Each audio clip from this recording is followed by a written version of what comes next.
कान्तिजितवारितधारितारे श्रीकान्तकान्तमुखपङ्कजचक्रपाणे आकांक्षितप्रद सदा शरणागतानां श्रीवातमन्दिरपते तव सुप्रभातम्।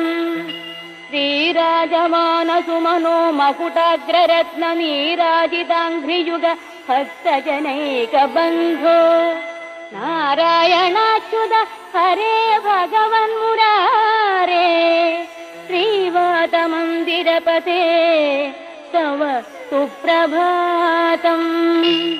भूलोकवासि जनपुण्यफलेन नृणामालोकनाय गुरुवायुपुरेऽभिरामे त्रैलोक्यनायक विभो त्वमिह विरासिः श्रीवातमन्दिरपते।